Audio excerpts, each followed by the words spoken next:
Okay, chapter 5, and we can finally get started with our project. You know, there are so many fundamental basic changes with ORD. We had to go through all that stuff. You just can't get around it. But anyway, let's go ahead and get started designing and talk about, well, another big difference in ORD compared to previous software. All right, so in your student folder, let's go ahead and open up the file named align design. Okay, and while that's opening, make sure the work set is student 1. Okay, or your student number actually. In any case, everything that you knew about alignments, which was probably from the GeoPack software, there, unless if you're listening to us, you may have used PC Survey or Inroads or MX or some other type of software, and we can import from multiple software types. The one you're probably going to be most common with or most familiar with is Power GeoPack. But first, let me just say that one difference with alignments in ORD, and it has to be this way. We can't just point to a GPK file. This ORD does not use GeoPack. It's a one-time import from it from some things, and that's about it.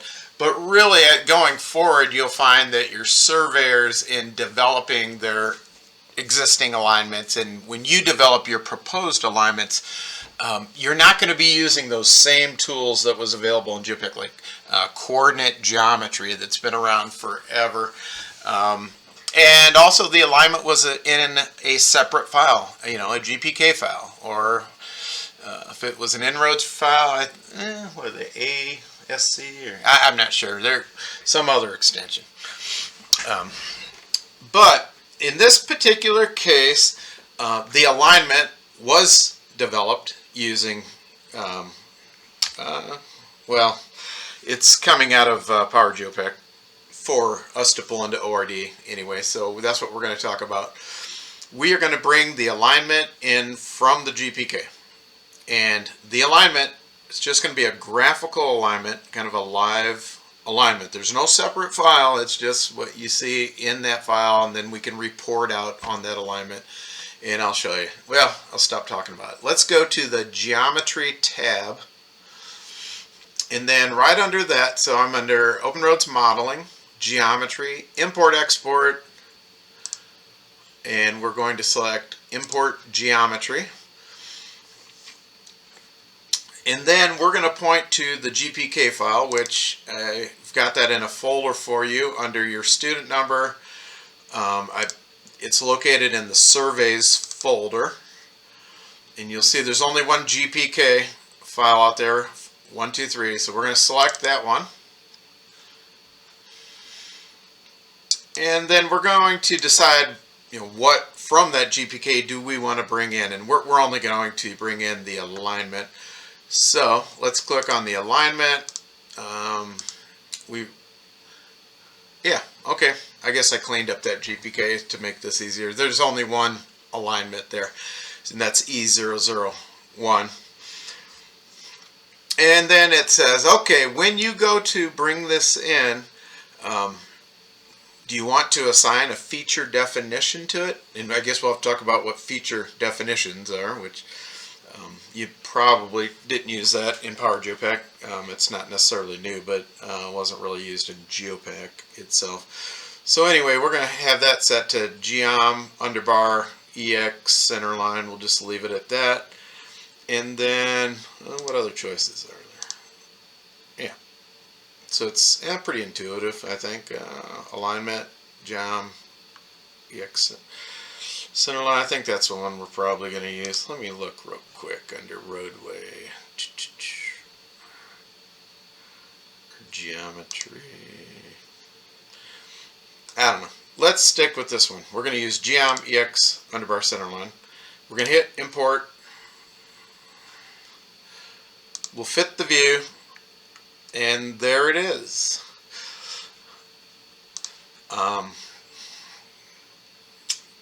it's going to seem a little different. Normally, in the past, you use that DNC manager. No DNC manager here. I can zoom in on this alignment. I can hover over it.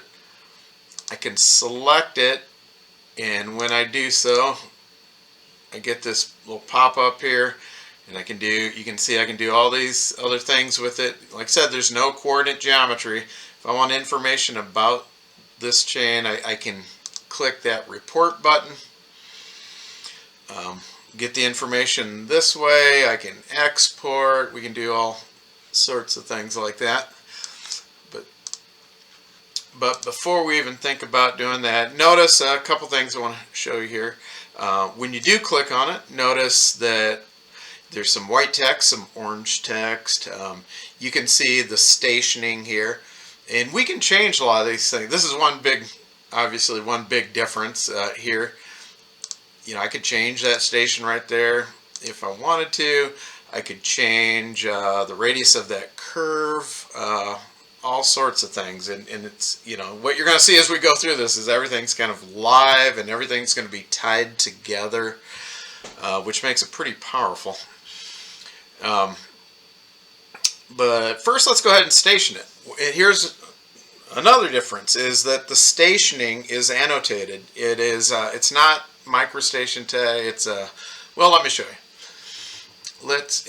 Being we're going to keep the stationing that was used when this alignment was created in the GPK. So let's go to Drawing Production tab right there, and then we're going to click on Element Annotation, Annotate Element.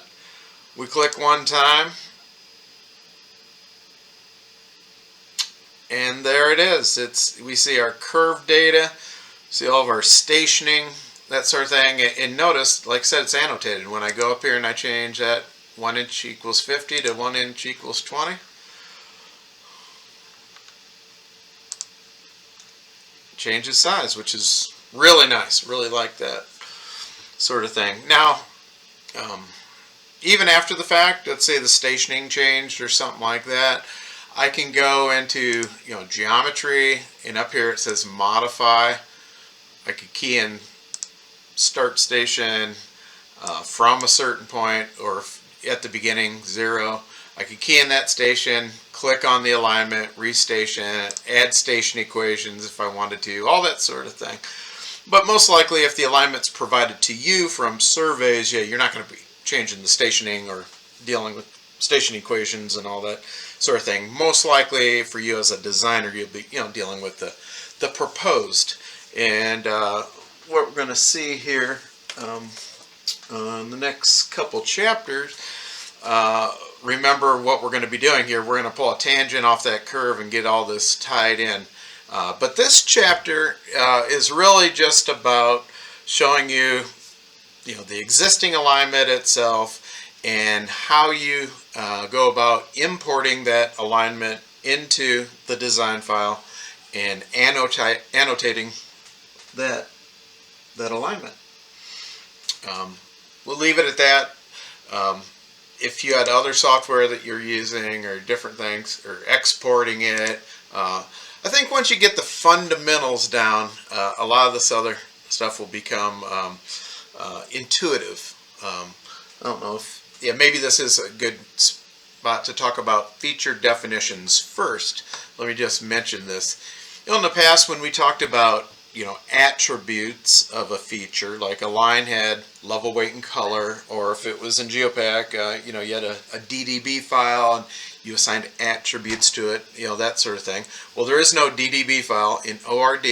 Instead, we use something called a feature definition, and so that's additional attributes in addition to the level, weight, and color. So you're going to find that you use these feature definitions quite a bit, because there's a lot more than level, weight, and color, and it also takes into account, for depending on what it is, how should that element look in the plan view, how should it look in the profile view, how should it look in the cross section, how should it look in the model. These are all differences, and that's why you need all this additional information. So all that type of information is all stored in the feature definition, and we can get to our feature definitions by going to the geometry pull down, standards. I'll just bring out the toolbar, feature definition toolbar. I usually leave this out most all the time because you're always assigning a feature definition to something. So if I had just any kind of microstation line of any kind out there, it was already done in some other software. I referenced it, I brought it in. Now I need to get a feature definition assigned, not as I draw it, but maybe it's already there. I need to kind of give it a feature definition after the fact. Then what I'm going to do is I'm probably going to come in here and change the active feature definition. Maybe go down to linear, say roadway, proposed, for instance, edge of pavement maybe. Well, let's just do curb flow line, right? And then we'll just make that the active one. And then I could set, up here I guess I've got this set feature definition, which that's one place you could get to it. The other was right here, set feature definition. And then I could choose to just use the the active feature definition. Oh, normally you can, most everywhere. Okay, maybe you can't here. Okay.